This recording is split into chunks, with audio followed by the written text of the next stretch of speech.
അസ്ഥിരമാണ് ഏറെക്കാലമായി ലെബനോന്റെ രാഷ്ട്രീയ മേഖല. സമാനമായിരുന്നു സൗദി അറേബ്യയും ലെബനോനും തമ്മിലുള്ള ബന്ധവും. ഏറെക്കാലം ഉലഞ്ഞും പലപ്പോഴും തെറ്റിയുമെല്ലാം തന്നെ ആ ബന്ധം മുന്നോട്ട് പോയി. ഇപ്പോൾ വീണ്ടും ലെബനോനുമായി മികച്ച ബന്ധത്തിലേക്ക് പോകാൻ ഒരുങ്ങുകയാണ് സൗദി അറേബ്യ.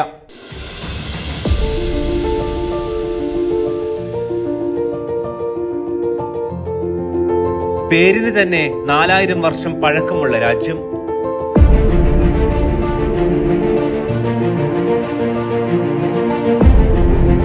വലിപ്പം കൊണ്ട് കേരളത്തിന്റെ പകുതിയോളം മാത്രം വലിപ്പം.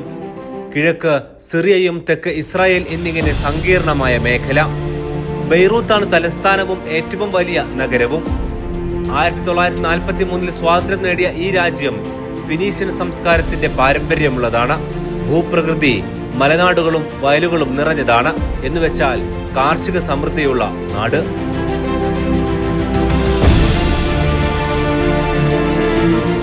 ഔദ്യോഗിക ഭാഷ അറബിയാണെങ്കിലും ഫ്രഞ്ച്, ഇംഗ്ലീഷ് എന്നിവയും വ്യാപകമായി ഉപയോഗിക്കുന്നു. 60 ലക്ഷത്തോളമാണ് ജനസംഖ്യ. ജനസംഖ്യയിൽ 20% മുസ്ലിം വിഭാഗത്തിലെ സുന്നികളും 27% തന്നെ മുസ്ലിം വിഭാഗത്തിലെ ഷിയാക്കളുമാണ്.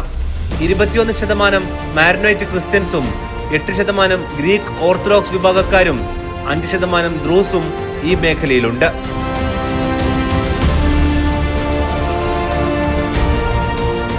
ലെബനീസ് ജനത സാംസ്കാരികമായി അറബ് ലോകത്തിന്റെ ഭാഗമാണ്. പക്ഷേ ക്രിസ്ത്യൻ മുസ്ലിം സഹവർത്തിത്വം, ഫ്രഞ്ച് സ്വാധീനം എന്നിവയാൽ സമൃദ്ധമാണ് ഉള്ളടക്കം. ലോകത്ത് 10 മുതൽ 15 മില്യൺ ലെബനീസ് പ്രവാസികളുണ്ട്. സാമ്പത്തിക പ്രതിസന്ധിയും യുദ്ധങ്ങളും കാരണം ദാരിദ്ര്യമുള്ള രാഷ്ട്രം കൂടിയാണ് ലെബനോൻ. 55% വരെ യുവാക്കളും തൊഴിലില്ലായ്മയിൽപ്പെട്ട് ഉഴലുന്ന നാട്.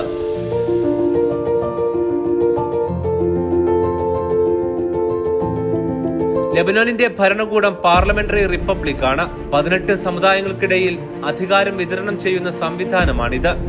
പ്രസിഡന്റ് മാരനൈറ്റ് ക്രിസ്ത്യൻ ആയിരിക്കണം. പ്രധാനമന്ത്രി സുന്നി മുസ്ലിമും സ്പീക്കർ ഷിയ മുസ്ലിമും. 2025 ഫെബ്രുവരി 8 ഇവിടെ പുതിയ സർക്കാർ രൂപീകരിച്ചത്. എങ്കിലും കോംപ്ലക്സ് ആണ് വർഷങ്ങളായി ലെബനോനിലെ ഭരണ സംവിധാനം. Iran പിന്തുണയുള്ളവരാണ് Hezbollah. അവർ ലെബനോന്റെ പ്രധാനപ്പെട്ട ഭാഗങ്ങളിൽ ഭരണ സംവിധാനം നിർവഹിക്കുന്നു. സിറിയയിലെ ബഷാറുൽ അസദിന്റെ സഹായമുള്ള ഹിസ്ബുള്ളക്ക് മേഖലയിലെ സ്വാധീനമാണ് ഈ രാഷ്ട്രീയ പ്രതിസന്ധികൾക്കും ഏറ്റുമുട്ടലിനും പ്രധാനപ്പെട്ട കാരണങ്ങളിൽ ഒന്ന്. ലെബനോനിലെ സൈന്യത്തെക്കാൾ ശക്തമായിരുന്നു അധിനിവേശത്തിനെതിരെ രൂപീകരിക്കപ്പെട്ട ഹിസ്ബുള്ളയുടെ പ്രത്യേക സൈന്യം.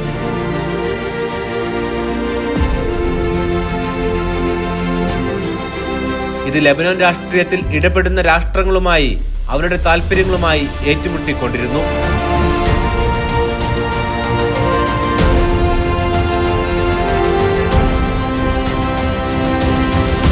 ലെബനോൻ ഇപ്പോൾ വീണ്ടും ചർച്ചയാകുന്നത് സൗദിയുമായി അത് അടുക്കുന്നു എന്ന വാർത്തകൾക്കിടെയാണ്. എല്ലാത്തിനുമപ്പുറം സൗദി ലെബനോന് മേൽ ബഹിഷ്കരണം ഏർപ്പെടുത്താൻ മറ്റൊരു സാമൂഹിക കാരണം കൂടിയുണ്ട്. രാഷ്ട്രീയ അസ്ഥിരതയ്ക്കിടയിൽ ലെബനോനിൽ നിന്നും സൗദിയിലേക്ക് ഒഴുകിയ മയക്കുമരുന്നുമായി ബന്ധപ്പെട്ടാണ് അത് കിടക്കുന്നത്.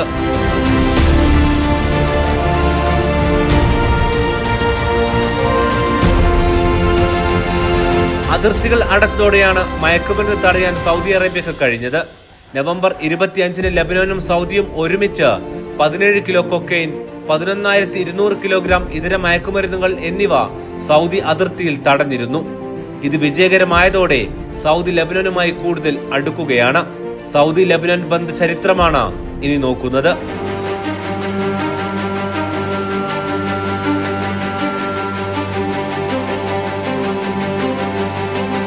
ഒട്ടോമൻ സാമ്രാജ്യത്തിന്റെ ഭരണപ്രദേശത്തിന് കീഴിലായിരുന്നു ഇന്നത്തെ സൗദിയുടെയും ലെബനോന്റെയും എല്ലാം ഭൂപ്രദേശങ്ങൾ. പിന്നീട് ഏറെക്കാലം ഫ്രഞ്ച് പടക്ക് കീഴിലും ലെബനോൻ കഴിഞ്ഞു.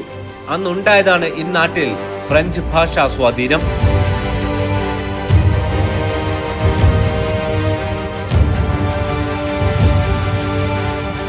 1940കളുടെ അവസാനത്തോടെ സൗദി ലെബനോനുമായി ഔപചാരിക ബന്ധം സ്ഥാപിച്ചിട്ടുണ്ട്. വൻതോതിൽ വ്യാപാര ബന്ധം നടന്നു.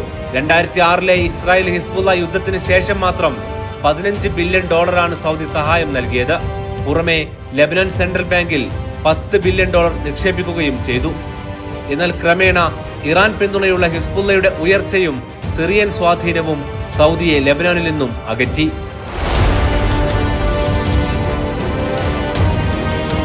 2021 ബന്ധം കൂടുതൽ വഷളായി. യമൻ യുദ്ധവുമായി ബന്ധപ്പെട്ട ഒരു ലെബനോൻ മന്ത്രിയുടെ പരാമർശമായിരുന്നു ഇതിന് കാരണം. ഇതോടെ സൗദി ലെബനോനിൽ നിന്നും അംബാസിഡറെ പിൻവലിച്ചു.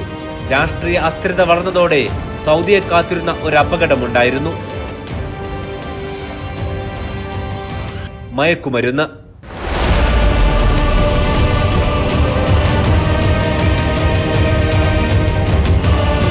സൗദിയിലെ വിദേശികളെയും ചെറുപ്പക്കാരായ പൗരന്മാരെയും ലക്ഷ്യം വെച്ച് മയക്കുമരുന്ന് സജീവമായി. രാഷ്ട്രീയ അസ്ഥിരത അതിർത്തികളിലും ബാധിച്ചിരുന്നു. ലെബനോനിൽ നിന്നും സൗദിയിലേക്ക് ഇവ വർദ്ധിച്ചു. സിറിയയിൽ നിന്നും സൗദി സമാന സാഹചര്യം നേരിട്ടിരുന്നു. ഇതോടെ സൗദി അതിർത്തി പലതവണ അടച്ചു. ലെബനോനിൽ നിന്നും വരുന്ന പഴങ്ങളിലും പച്ചക്കറികളിലും ഒളിപ്പിച്ചായിരുന്നു മയക്കുമരുന്ന് കടത്ത്. ഇത് തടയുന്നതിൽ ലെബനോന്റെ വീഴ്ച ചൂണ്ടിക്കാട്ടി സൗദി ഇറക്കുമതി നിർത്തി.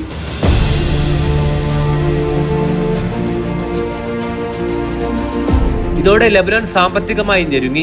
ലെബനോന്റെ കാർഷിക ഉൽപ്പന്നങ്ങളിൽ 55% സൗദി ഗൾഫ് മാർക്കറ്റിലേക്കായിരുന്നു. 20 മുതൽ 34 മില്യൺ ഡോളർ നഷ്ടം ഓരോ വർഷവും രേഖപ്പെടുത്തി. സൗദി പൗരന്മാർക്ക് ലെബനോൻ സന്ദർശന വിലക്കും ഏർപ്പെടുത്തിയതോടെ ടൂറിസം രംഗവും തളർന്നു.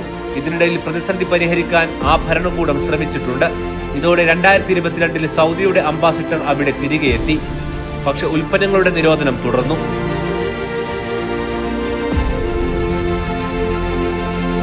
ഹിസ്ബുള്ളയുടെ രാഷ്ട്രീയ സുരക്ഷാ ശക്തി, സിറിയൻ പ്രസിഡന്റ് ബഷാറുൽ അസദിന്റെ ഹിസ്ബുള്ളക്കുള്ള പിന്തുണ, ഇറാന്റെ ഇടപെടൽ എന്നിവ രാഷ്ട്രീയമായി സൗദിയെ പിന്നീടും അകറ്റി നിർത്തി.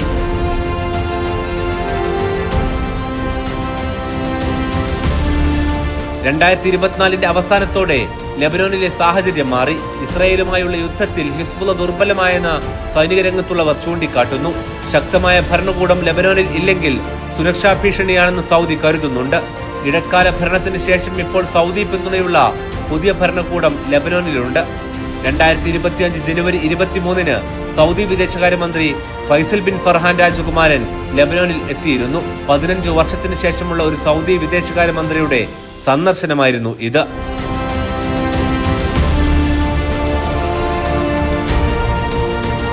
ഇതിന് പിന്നാലെ Lebanese president Joseph Aoun 2025 March 3 റിയാദും സന്ദർശിച്ചു. സൗദി കിരീടാവകാശി മുഹമ്മദ് ബിൻ സൽമാൻ രാജകുമാരനുമായി കൂടിക്കാഴ്ച നടത്തി. ലെബനോനിൽ നിന്നും ഇസ്രായേൽ പിൻവാങ്ങണമെന്ന് ഇരുവരും ആവശ്യപ്പെട്ടു. ഹിസ്ബുള്ളയെ നിരായുധീകരിക്കാനുള്ള ശ്രമങ്ങൾ ലെബനാൻ ഭരണകൂടം നടത്തുന്നുണ്ടെങ്കിലും അത്ര എളുപ്പമായിട്ടില്ല.